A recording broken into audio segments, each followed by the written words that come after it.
Dans un village africain oublié du temps, là où la poussière rouge se mêle au vent chaud et où les saisons semblent se répéter sans jamais changer le destin des hommes, vivait un homme nommé Bossi. Le village était entouré de vastes étendues de terre sèche, de champs cultivés avec peine et de vieilles cases en terre battue, fatiguées par les années. Ici, la vie était rude, mais solidaire. Chacun connaissait son voisin. Chacun connaissait l'histoire des autres. Et Bossi était connu de tous, mais respecté par personne. Il était le plus pauvre du village. Bossi n'avait ni femme, ni enfant, ni famille proche. Aucun frère sur qui compter. Aucun fils pour l'aider. Aucune épouse pour partager ses peines. Il vivait seul, dans une petite hutte fragile, dont le toit laissait passer la pluie et dont les murs craquelés semblaient refléter l'état de son cœur. Chaque jour, Bossi luttait simplement pour manger. Parfois, il trouvait de petits travaux. Parfois, il passait la journée sans rien gagner. Souvent, il se couchait le ventre vide. Depuis toujours, la vie semblait l'avoir abandonné. Les années passaient, lentement, cruellement. Bossi vieillissait sans rien accomplir. À 50 ans passés, il n'avait ni maison digne, ni richesse, ni héritage à transmettre. Aucun souvenir glorieux. Aucun projet en cours. Chaque matin ressemblait au précédent. Chaque soir portait le même poids. Il se réveillait avant l'aube, regardait le ciel et soupirait. Il se couchait à la tombée de la nuit, seul avec ses pensées.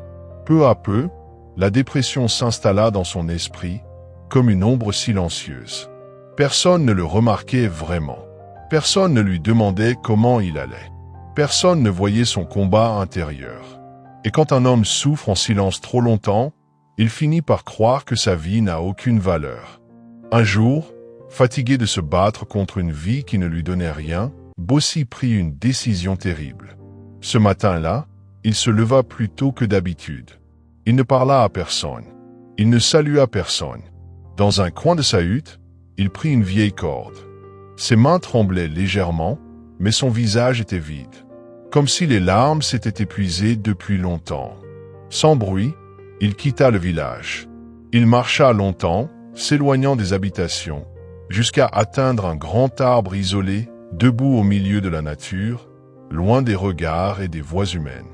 Son cœur battait fort, mais son âme était déjà fatiguée. Bossi grimpa lentement sur l'arbre. Il attacha la corde à une branche solide. Il regarda le sol en contrebas. À cet instant, il ne pensait plus à l'avenir. Il ne pensait plus à demain. Il voulait seulement que la douleur cesse. C'est alors que quelque chose d'inattendu se produisit. Au loin, Bossi aperçut une silhouette. Il s'arrêta. Il observa. L'homme avançait lentement, péniblement.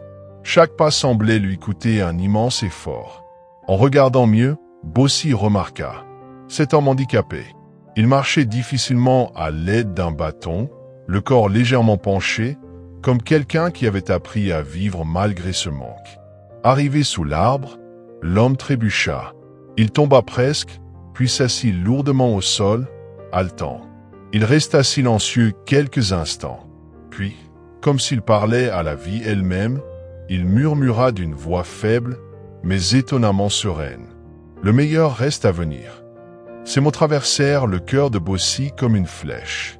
Caché dans les feuilles de l'arbre, Bossi observait la scène. Il attendait que l'homme s'en aille pour terminer ce qu'il avait commencé. Mais quelque chose avait changé. Son esprit se mit à réfléchir. Cet homme, handicapé, peinant à marcher, fatigué, blessé par la vie, croyait encore à un avenir meilleur. Et lui, Bossi, en parfaite santé, avec ses 4 membres, debout sur un arbre, voulait mourir. La honte, la lucidité et l'espoir s'affrontèrent violemment dans son esprit. À cet instant précis, Bossi comprit. Il retira la corde.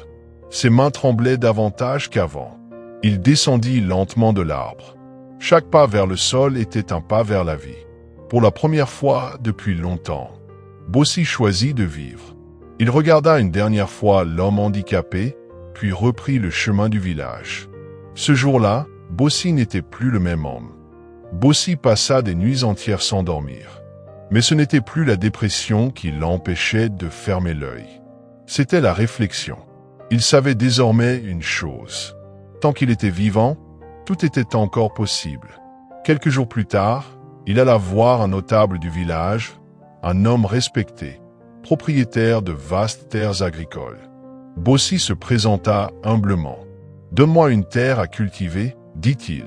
Je n'ai pas d'argent, mais je travaillerai pour toi gratuitement pendant plusieurs saisons. » L'homme le regarda longuement. En échange, poursuivit Bossi, « tu me céderas une parcelle. » Contre toute attente, l'homme accepta. Bossi travailla sans relâche. Jour après jour, saison après saison, sous le soleil brûlant, sous la pluie battante, il portait des charges lourdes. Il labourait, il semait, il récoltait. Certains se moquaient de lui. « À ton âge, tu crois encore au miracle ?» Bossi ne répondait jamais. Il travaillait. 2 longues années de sueur, de fatigue et de persévérance.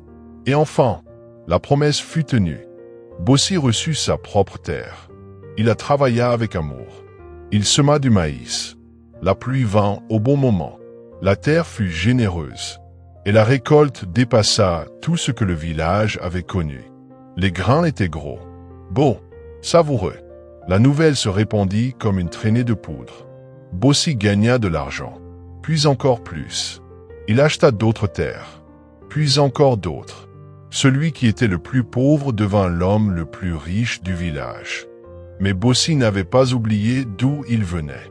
Parmi ceux qui travaillaient dans ses champs se trouvait une femme nommée Awa. Veuve, sans enfant, discrète et courageuse. L'amour naquit doucement. Bossi l'épousa. Awa donna naissance à une fille. Bossi la nomma Sonagnon. Ce nom signifiait, en langue fon, « Demain sera meilleur ».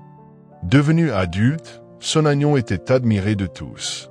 Mais Bossi refusait toutes les demandes en mariage. Un jour, il convoqua tout le village chez le roi. Il raconta toute son histoire, puis déclara « L'homme à qui j'ai promis ma fille est celui qui m'a sauvé la vie ». Le roi ordonna qu'on retrouve et ramène l'homme handicapé devant sa cour. Le handicapé fut retrouvé et ramené à la cour royale quelques jours plus tard. Tout le village fut réuni à nouveau. Devant tous, Bossi dit « Sans toi, je serais mort. Sans toi, je ne serais jamais devenu riche. Sans toi, ma fille ne serait pas née. Aujourd'hui, par reconnaissance, je te donne ma fille en mariage. » Et il lui offrit des terres, des bétails et des serviteurs. Quelques semaines plus tard, le village connut la plus grande fête de son histoire. On mangea, on chanta, on dansa jusqu'à l'aube. Morale de l'histoire. Quand la vie semble perdue, regarde autour de toi. Parfois, celui qui a le moins est celui qui t'enseigne le plus. Tant qu'il y a la vie, le meilleur reste toujours à venir. Like, commente et abonne-toi pour plus d'histoires inspirantes.